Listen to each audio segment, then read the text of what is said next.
Madam Toastmaster, fellow Toastmasters, and our honored guests. As a leader or an officer of a company or organization, sometimes that leader has the responsibility or the privilege and pleasure of sharing really good news. Maybe something that an individual in that organization did well, or maybe an achievement of that group or organization. However, as a leader, that person also has the responsibility sometimes to share the not so good news, the unpleasant or disappointing news. This morning, I'd like to share with you some unpleasant or disappointing news about our club. But before I do that, I want to wrap that not so good news around some good news. 4 good news stories.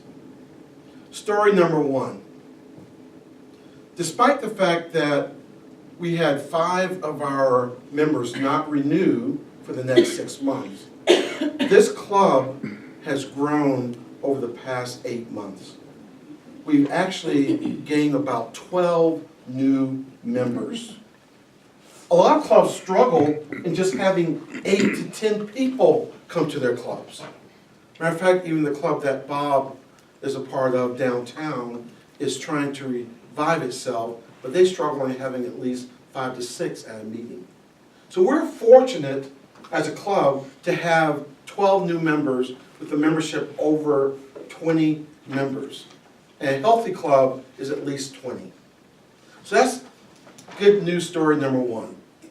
Number 2, we have developed our new members to the point where they can come up here, stand up here with confidence and share their life stories. I remember when Yolanda first came up and how timid and somewhat shy she was. But now she wants to take over the world. I remember Philip, when he first came in, kind of nervous, quiet, but now Philip is one of those regular members who shows up and speaks up. And so we have developed our new members where they've got strong communication skills, and our other members who have taken on leadership roles. So we have done an excellent job in creating our members to be confident and competent leaders and speakers.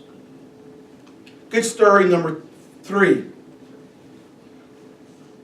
We have achieved or created an environment of fun and family and encouragement. Every time we have a guest, usually at the end of the meeting, they'll say, "This is a really unique club. I had a lot of fun this morning." And on the other side, we create a family atmosphere where every morning we're giving hugs out. Even Werner was surprised this morning. And I'm convinced that some of you only come to this meeting just to get hugs, like Kristen. But we have created an environment of mutual encouragement, of friendliness, and a family atmosphere. And good news story number 4. For the past 15 years, this club has achieved President's Distinguished Club. And what that means is Toastmasters International has asked a club to try to achieve 10 goals. If you achieve 9 of those 10, you become a President Distinguished Select Club. That's an honor that this club that's been around for 50 years has had for the past 15 years. However, the disappointing news. This year, we will not achieve President Distinguished Club. Harry S. Truman once said, what did he once say? The buck stops here. Thank you, Carrie, for me and my speech. The buck stops here. And what he meant by that was, the responsibility falls upon the leadership. So I take responsibility for not helping our club achieve President's Distinguished Club. However, I view ourselves similar to the women basketball team from the University of Connecticut. For the past 4 years, they've won 111 consecutive games. They have not lost a game at all. Until about 2 weeks ago, in the semifinals, they lost to Mississippi State. Does that one loss define them? No. But what they've got is a record, a history of victories that will define them.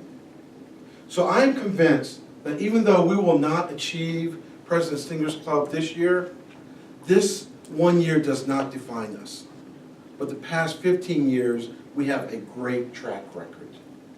So I believe that if we pull together as a club, as a family, that next year we can achieve President's Distinguished Club, and let us look on the bright side of things.